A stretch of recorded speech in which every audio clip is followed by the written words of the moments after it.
இப்போ 10ஆம் பாவகத்த தான் பார்க்கணும். வருமானத்துக்கு 2ஆம் பாவகம் அப்படிங்கிறது பார்க்கணும். இப்போ நீங்க சொல்ற மாரி பலதரப்பட்ட வேலைகள், பலதரப்பட்ட இடங்கள். இப்போ ஜாதகத்துக்கு 10ஆம் இடத்துல சந்திரன் இருந்தான்னு வச்சுக்கோங்களேன், ஒரு இடத்துல உட்கார மாட்டாரு. பல தொழில் செய்யக்கூடிய ஒரு அமைப்புங்கிறது இருக்கும். ஓடிண்டே இருப்பாரு. அவரு உட்காரவே மாட்டாரு. நீங்க சொல்ற மாரி வேலைய மாத்தி, மாத்தி மாத்தி பண்ணிட்டு இருப்பாரு. இன்கம் கிடைக்குமானா கண்டிப்பாக இருக்கும். அதே மாரி பார்த்தீங்கன்னா, இந்த நைட் ஷிஃப்ட் ஒர்க் பண்றவங்களுக்கு நமக்கு வந்து இந்த அந்த 10ஆம் இடத்து கிரகம்னு சொல்லக்கூடிய கிரகம் மறைவு ஸ்தானங்களான 6, 8, 10, 12ல் இருந்ததுன்னா இவங்களுக்கு நைட் ஷிஃப்ட் ஒர்க்கு அப்படிங்கிறது சூப்பராக ஒர்க் அவுட் ஆகும் அப்படிங்கிறது சொல்லலாம். யாருக்கெல்லாம் அப்படி அமைஞ்சிருக்கோ பகல் நேரங்களில் கண்டிப்பாக வேலை பார்ப்பது அப்படிங்கிறத விட்டுட்டு இரவு நேர வேலைகள் இல்லைனா வெளிநாடு சார்ந்த வேலைகள் நீங்கள் பார்த்துருப்பீங்க. உள்ளூரில் இருந்தால் 10 பைசா சம்பாதிக்கல, வெளிநாட்டுக்கு போனால் ஓஹோன்னு கோடியாக கட்டி வாழ்கிறான்னு சொல்லுவாங்க.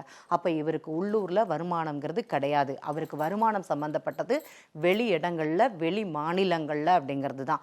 இந்த வெளி மாநிலங்கள் ஏன் வருது அப்படின்னா, இவருடைய வருமானமும், இவருடைய உணவும் அந்த ராகு கிரகம்ங்கிறது சம்பந்தப்பட்டால் வெளிநாடு சம்பந்தப்பட்ட இடங்கள்ல ஜாதகருக்கு வேலைவாய்ப்பும் இருக்கும்.